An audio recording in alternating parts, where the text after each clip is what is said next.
శ్రీ గణేశాయ నమః. సదాశివసమారంభాం వ్యాసశంకరమధ్యమాం అస్మదాచార్యపర్యంతాం వందే గురుపరంపరాం. శ్రీ దక్షిణామూర్తయే నమః. మనము ఈ ధారావాహికములో దక్షిణామూర్తి రూపాన్ని అంటే శివుడి అంశ లేదా శివుడి అవతారమైనటువంటి దక్షిణామూర్తి వైభవాన్ని తెలుసుకునే ప్రయత్నము చేస్తున్నాము. ఇది శ్రీ శంకర్ భగవత్పాదులు దక్షిణామూర్తి అష్టకము అని 8 అష్టకాలతోటి దక్షిణామూర్తిని స్తుతించినట్టుగా మనకి తెలుస్తుంది. చాలామందికి ఈ సందేహము రావచ్చు, ఈ దక్షిణామూర్తి రూపము ఏమిటి, ఇది ఎప్పుడు ఉద్భవించింది, లేదా ఈ ఉద్భవానికి కారణమేమిటి అని సందేహాలు రావచ్చు. దానిని కొద్దిగా నివృత్తి చేసుకుంటూ, ఇది మనకి బ్రహ్మగారి మొదటి సృష్టిలో పుట్టినటువంటి సనకుడు, సనందుడు, సనాతనుడు, సనత్కుమారుడు, సనక సనందాదులు అని ఒక ఏకవచనముగా పిలిచేటువంటి ఈ 4 కుమారులు బ్రహ్మగారి మానసిక పుత్రులు మొట్టమొదటిగా చేసినటువంటి సృష్టిని వర్ధిల చేయడానికి వీళ్ళని సృష్టించినప్పుడు ఈ సనక సనందాదులు బ్రహ్మ సాక్షాత్కారము కోసము అంటే పరబ్రహ్మ సాక్షాత్కారము కోసము ఆ జ్ఞానార్జన కోసమని పరమశివుడిని ధ్యానము చేసినట్టుగా, వారికి జ్ఞానాన్ని ప్రసాదించడానికి అంటే వీరు పరమశివుడిని చేరుకుని, అయ్యా మాకు ఆ పరబ్రహ్మ రూపాన్ని తెలుసుకునేందుకు సరి అయినటువంటి జ్ఞానము కావాలి మాకు అని ప్రార్థించినప్పుడు ఆయన మౌనముగా దక్షిణ ముఖానికి కూర్చుని ఒక రూపముతో ఆత్మసాక్షాత్కారాన్ని కలిగించారు. దానికి ఉదాహరణగా వటవృక్షము.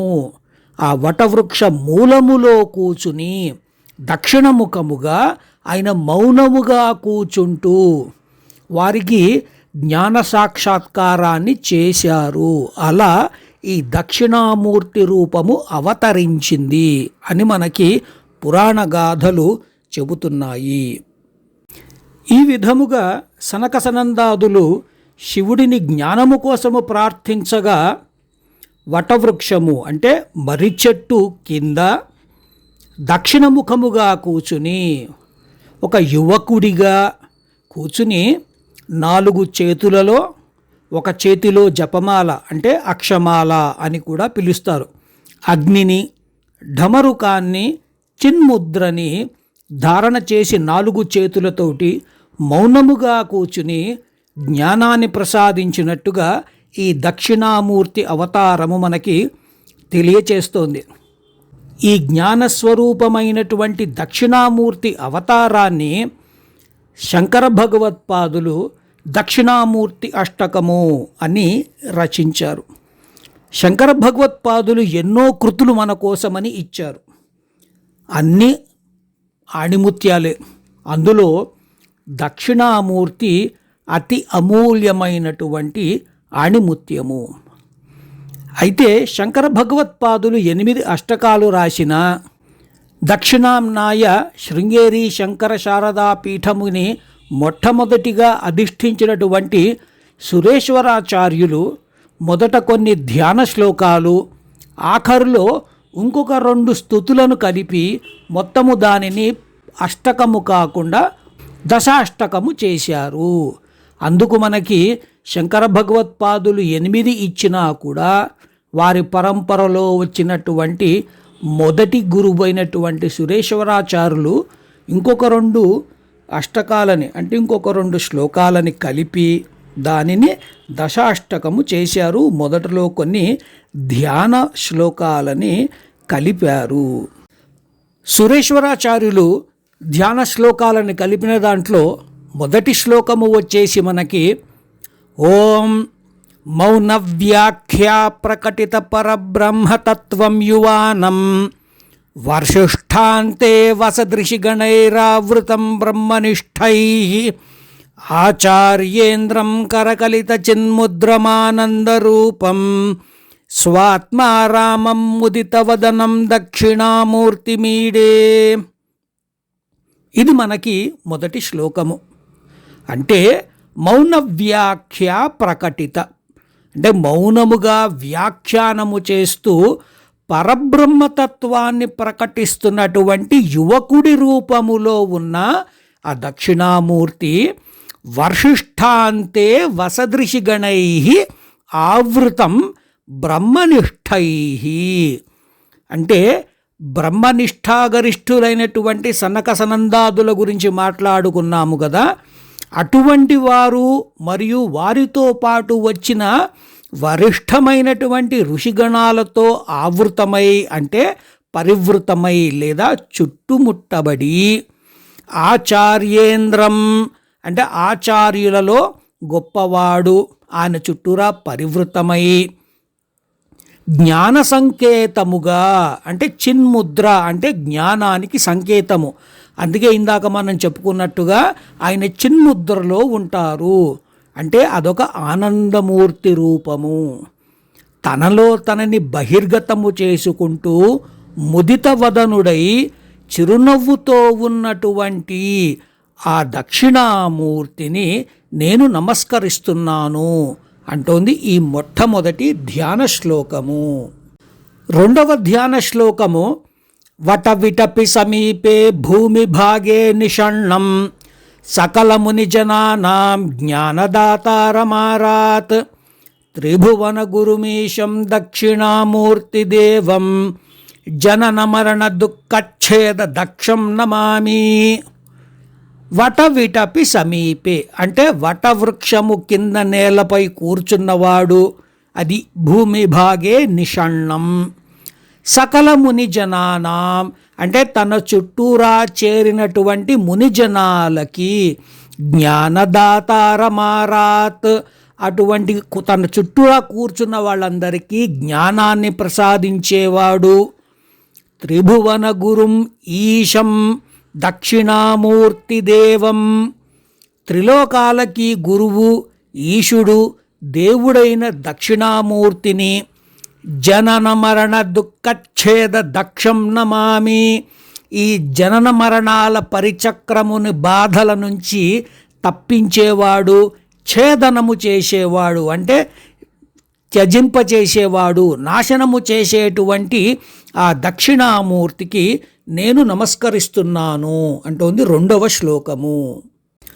మూడవ ధ్యాన శ్లోకము చిత్రం వటతరోర్మూలే వృద్ధా శిష్యా గురుర్యువా గురోస్తు మౌన వ్యాఖ్యానం శిష్యాస్తు చిన్న సంశయాః. చిత్రం అంటే ఇదేదో విచిత్రం, అద్భుతం, పరమాద్భుతం. ఎందుకు అంటే వటతరోర్మూలే వటవృక్ష మూలములో వృద్ధా శిష్య శిష్యులేమో వృద్ధులుగా ఉన్నారట, గురుహు యువ గురువేమో యువకుడిగా ఉన్నట. మనము సామాన్యముగా సహజముగా చూస్తే గురువులు పెద్ద వయసులో ఉంటారు, శిష్యులు చిన్న వయస్సులో ఉంటారు. ఇక్కడ దక్షిణామూర్తి రూపములో గురువుగా ఉన్నటువంటి దక్షిణామూర్తి యువకుడిగా ఉన్నారట. ఆయన దగ్గర నుంచి జ్ఞానము నేర్చుకుంటున్నటువంటి శిష్యులు వృద్ధులుగా ఉన్నారట.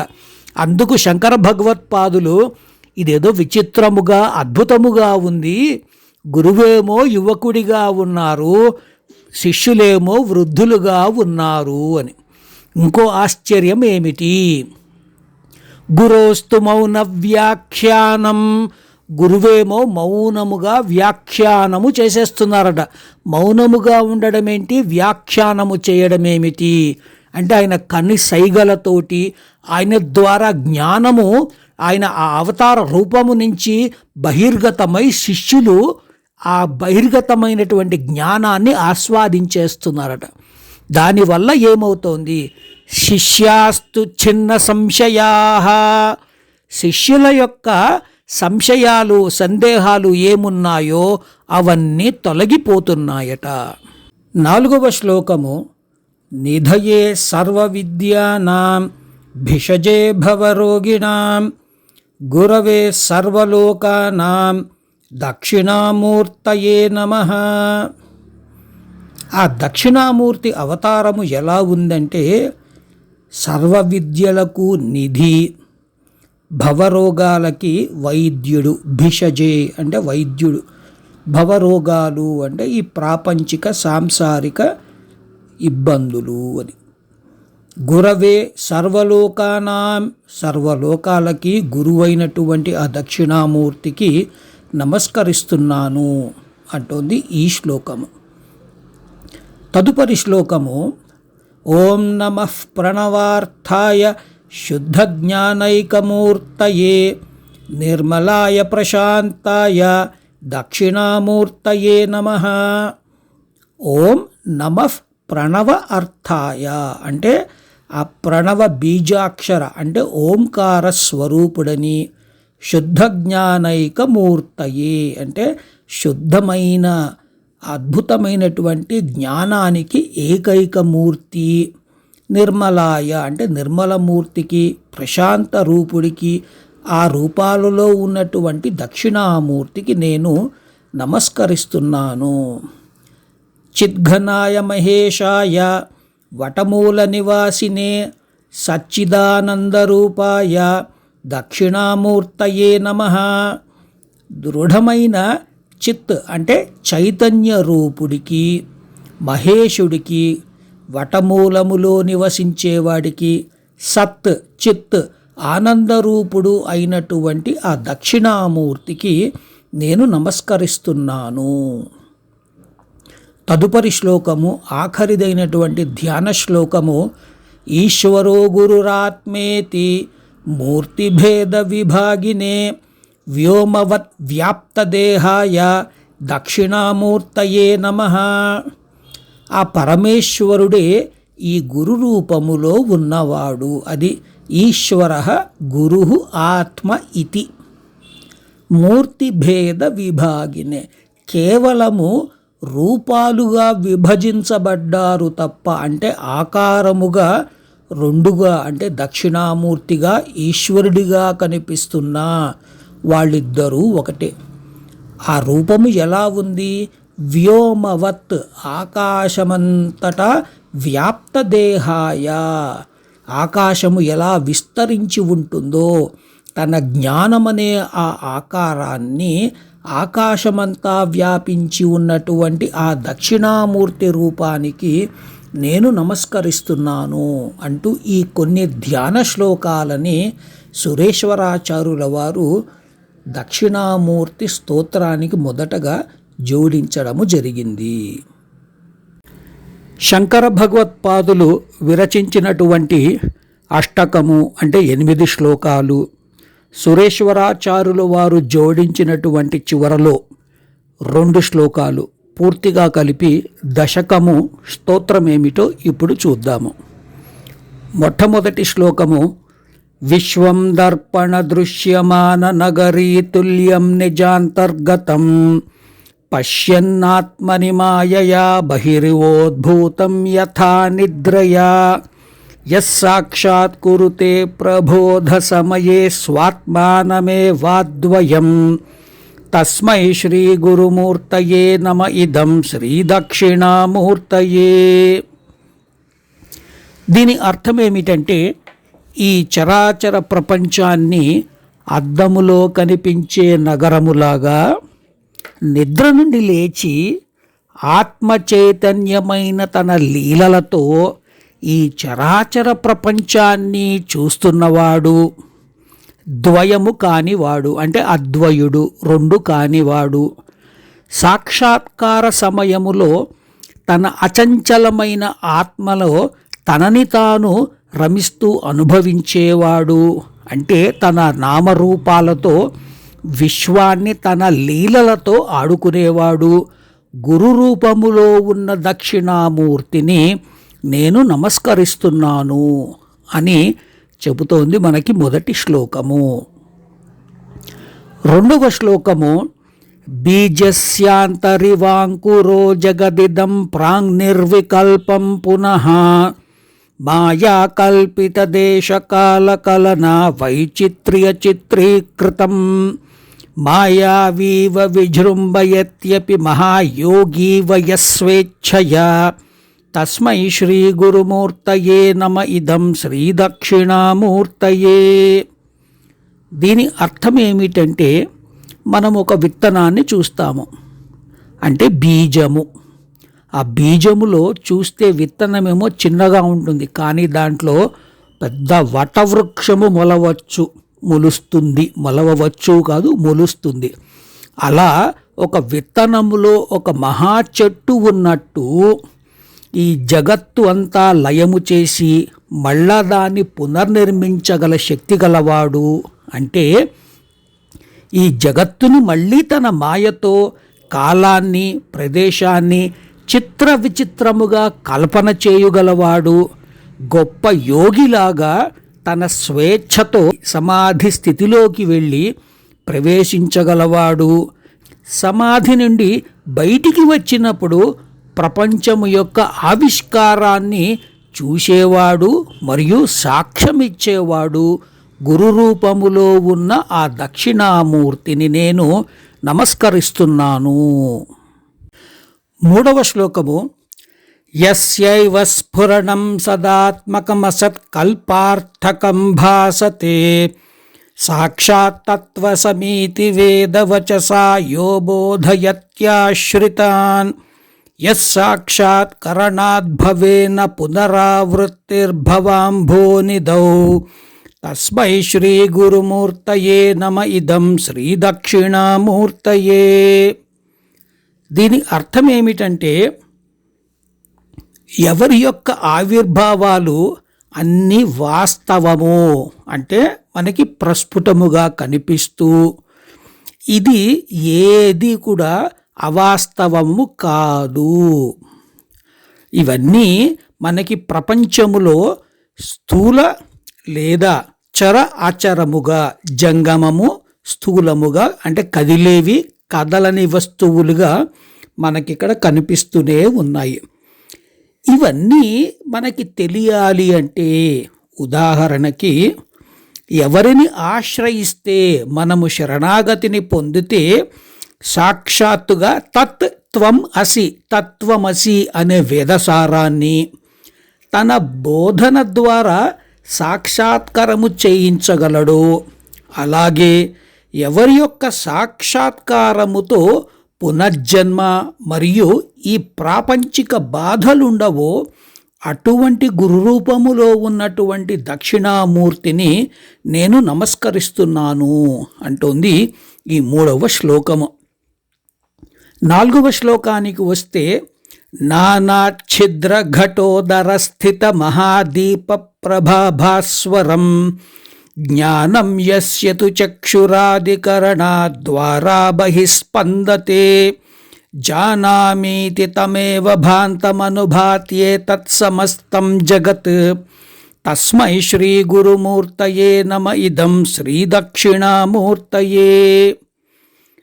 ఒక రంధ్రాలు ఉన్నటువంటి కుండలో ఒక దీపాన్ని ఉంచితే ఎలా ఆ దీపము యొక్క వెలుగు ఈ రంధ్రాల ద్వారా బహిర్గతమై ప్రకాశిస్తుందో, అలా దక్షిణామూర్తిచే మనకి ఇచ్చేటువంటి ఆ జ్ఞాన ప్రకాశము కళ్ళు మొదలగు ఇంద్రియాల ద్వారా మన శరీరము నుంచి ఈ మహాజ్ఞానము బాహ్యముగా ప్రకటితమవుతుంది.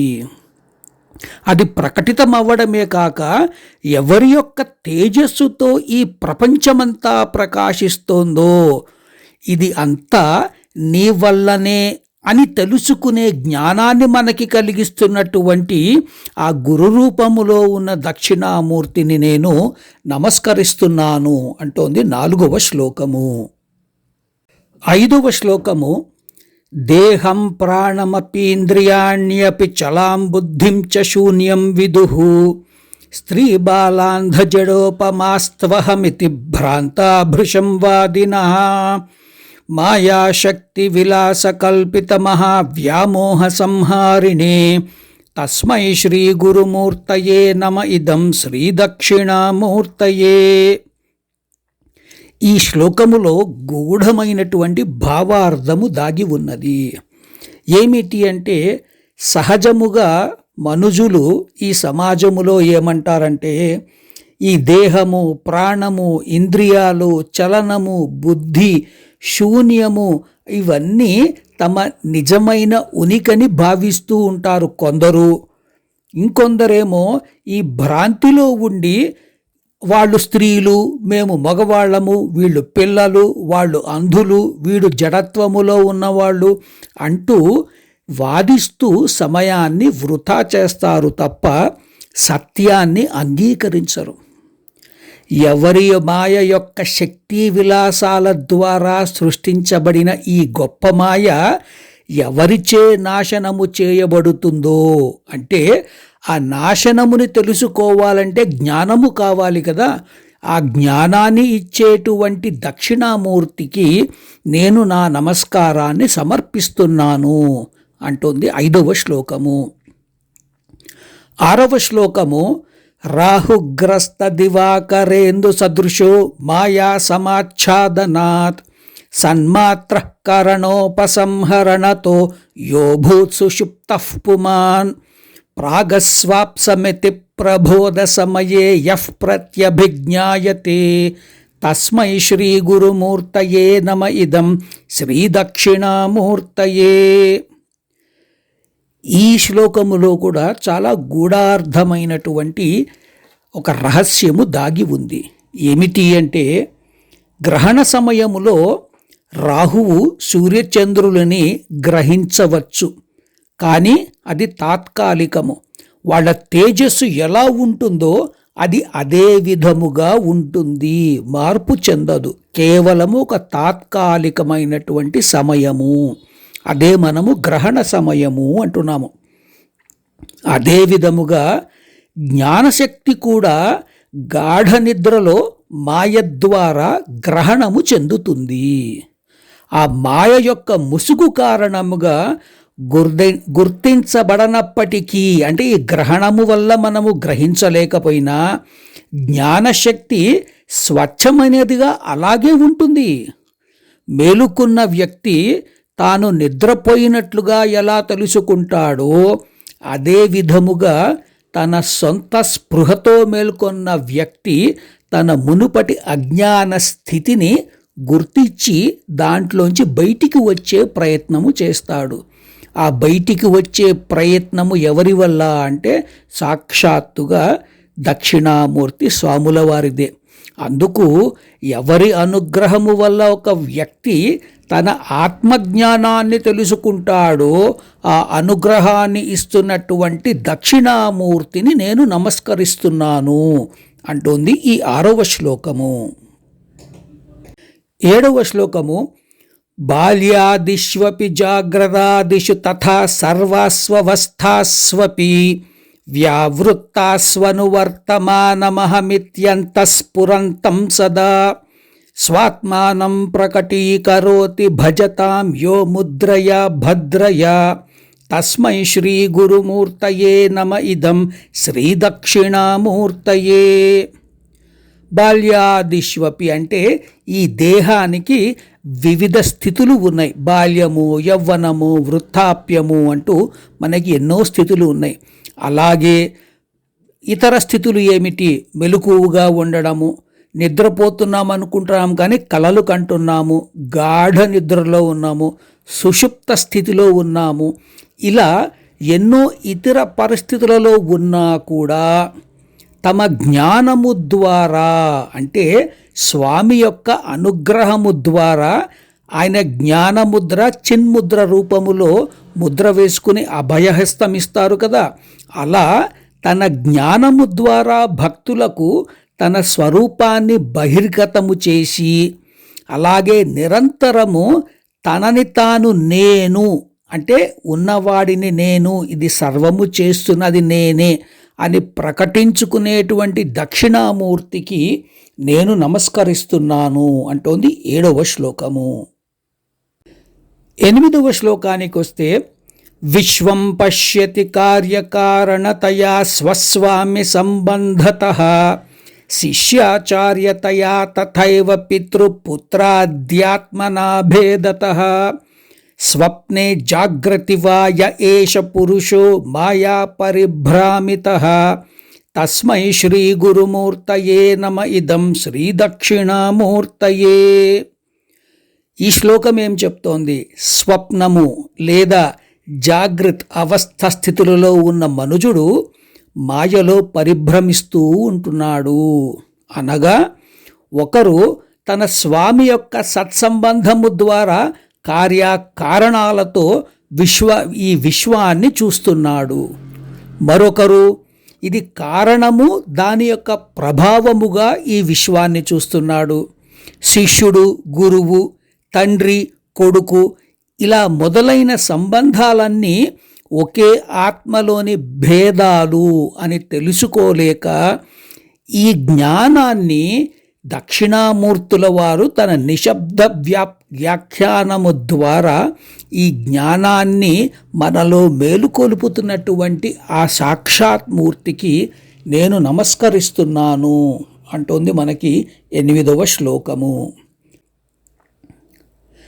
9వ శ్లోకానికి వస్తే భూరంభాంశ నలో నిలోంబరమహార్నాథో హిమాంశః పుమాన్ ఇత్యాభాతి చరాచరాత్మకమిదం యస్యైవ మూర్త్యష్టకం నాన్యత్ కించన విద్యతే విమృశతాం యస్మాత్ పరస్మాద్ విభోః తస్మై శ్రీ గురుమూర్తయే నమ ఇదం శ్రీ దక్షిణామూర్తయే. స్వామి ఈ సర్వ సృష్టిని 8 అంశాలుగా 8 రూపాలుగా ప్రకటితము చేశారు.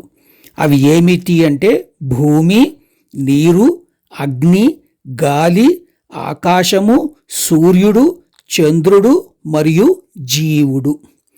ఈ 8 రూపాల స్వరూపమే దక్షిణామూర్తుల వారు. ఈ చర అచర జీవులతో మిళితమైన ఈ విశ్వము అతని ద్వారా మాత్రమే ప్రకటితమవుతోంది. పరమాత్మ అయిన స్వామి తప్ప ఇంకా ఏమీయూ ఈ ప్రపంచములో లేదు. అంటే ఈ 8 రూపాయల వ్యక్తీకరణ ఏది మాట్లాడేమో అది తప్ప ఇంకా ఏదీ లేదు. ప్రతిదీ సర్వవ్యాప్త ప్రభువైన అతని నుండి ఉద్భవించినవే ఇవన్నీ అని కేవలము ఒక జ్ఞాని మాత్రమే తెలుసుకోగలడు. ఈ జ్ఞానాన్ని మేల్కొల్పే అంతరంగ గురువైన దక్షిణామూర్తికి నేను నమస్కరిస్తున్నాను అంటోంది 9వ శ్లోకము.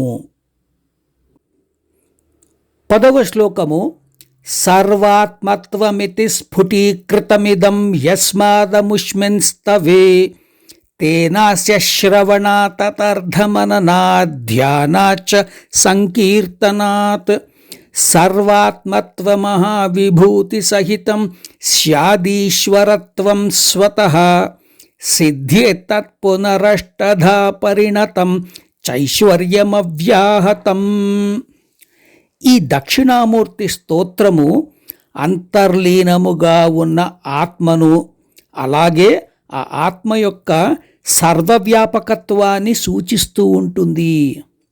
దీనిని పఠనము చేసిన, అర్థాన్ని మననము చేసిన లేదా ధ్యానము చేసిన మనిషి తన నిజస్వరూపాన్ని గ్రహణలోకి తెచ్చుకుంటాడు మరియు విశ్వముతో తనకున్న సంబంధాన్ని, ఈ ప్రకృతి, ఈ సృష్టితో తనకి ఎటువంటి సంబంధాలు కలిగి ఉన్నాయి, ఈ సృష్టిలో ఎలా మమేకమవ్వాలి, ఇవన్నీ తెలుసుకోగలడు.